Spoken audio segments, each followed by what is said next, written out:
I'll get back to you, Honorable Ruto. Mheshimiwa Kibagendi, what do you want to say? Please. You know, the president, first, before he relieved Honorable Muturi of his duties, one evening during Iftar, he said his AG was incompetent.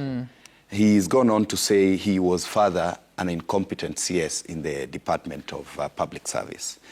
The president in the past has demonstrated that his cabinet, his PSS, one time he called them to State House, and chairman of parastatals and CEOs and DGs of state corporations, and he told them he seems to understand more than they do in their various departments. What does that tell you? It tells you that the president has an affinity to appoint and attract incompetency. He is a president who is obsessed with nominating and appointing incompetent people to office. Honorable Ruto here is my very good friend that I've known for over 20 years. One thing I can tell you about Honorable Ruto, he's an excellent member of parliament in terms of legislation and representing his people. The only unfortunate thing is his obsession with this regime that has really oppressed Kenyans. And he hardly can speak truth when that time comes. I've been on TV with him before, and he continually defends even the indefensible. You've seen today he was struggling to even tell us why the Kenya Defense Forces are in our streets. And these are some of the things we are telling Kenyans. This is an incompetent government.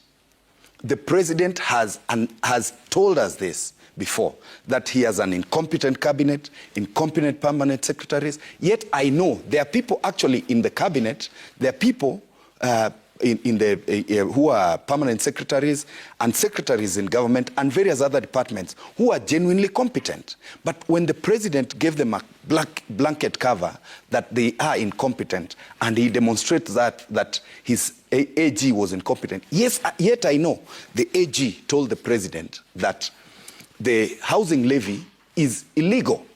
That is the advice he gave. But the president used his schemes to ensure that it actually passed in parliament. The AG told the president that the placement of Kenya Medical Training College students through COOPs, through the Kenya Universities and Central Placement Service, is illegal. The president forced that. It is still happening. It is against the law. How do you know this to be a fact? It is a fact. It is there. Even there is a court order that was given sometime in 20... The advice. The advice is to the... You know, like that one, like now the one for KMTC, I sit in the health committee and I'm aware of what we've demanded from the ministry. They produced that. The housing levy, the AG himself said on TV before he was relieved of his duties, he said it is illegal and have advised us as such. He has gone on the various regulations that we passed, the acts we passed around SHA. The AG, Muturi, again, had demonstrated his reservations on certain clauses in those in the various bills that we were trying to pass in parliament. Also. And even the Adani issue, he advised. So who is incompetent here? Who is incompetent here? We need to be genuine. Sometimes we need to ask the president the hard questions. Yesterday, I was listening to the Hekaya za Bunwasi by the president. What is that? When he was telling us stories, how he was asked for 10 billion. Sorry, what is Hekaya za Bunwasi? Hekaya za Bunwasi is stories ajaba. You know, the stories people tell in the hood. That don't really make sense. Where were you listening? Where were you hearing them? I was trying to make sense of what the president was saying. Because, look here. You're talking about the interview? Pardon? You're talking about the TV interview? The TV interview. I was listening to the president, and he does not realize he's talking to Kenyans. Kenyans are extremely informed. So he needs to come to that realization, that he was asked for 10 billion. You know, there was a rumor. I used to be an advisor in the office of the deputy president. And there was a rumor that he had demanded from Uhuru Kenyatta 5 billion shillings for him to support Uhuru Kenyatta. We never took it serious. So the president, when he sits, he needs to know first, Kenyans don't believe him. Kenyans don't trust him. That is why we have a gazette notice. I mean, look here. How do you say that as a blanket statement? That is why we have the military. Is it a section of Kenyans or it's It is Kenyans across the board. That is why when you see people saying Ruto must go at Nyayo Stadium, you see them in Isiolo, you see that in Kisii, you see that in Kisumu, you see that it means it is the whole country. You can also see that online.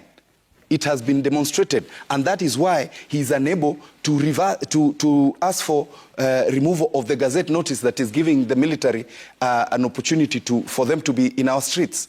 That is why we are saying here today he has not even called for the account. We need him to be accountable for the children that have disappeared. And one thing that I picked from yesterday's interview is that the president said he has disbanded the police unit that was doing those things. That was unfortunate. So the president knows there was a police unit that was abducting and killing our children.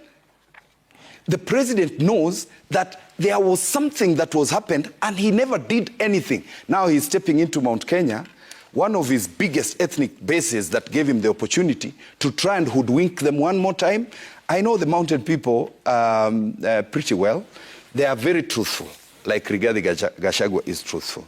Mountain people, when they promise you they'll give you something, when they promise you they'll give you something, they actually do. Okay. They promised Ruto they would. Now they've said he has to go, and I can tell you there's no effort. There's no effort. And even when we were watching TV last night, the few who were being interviewed, they said,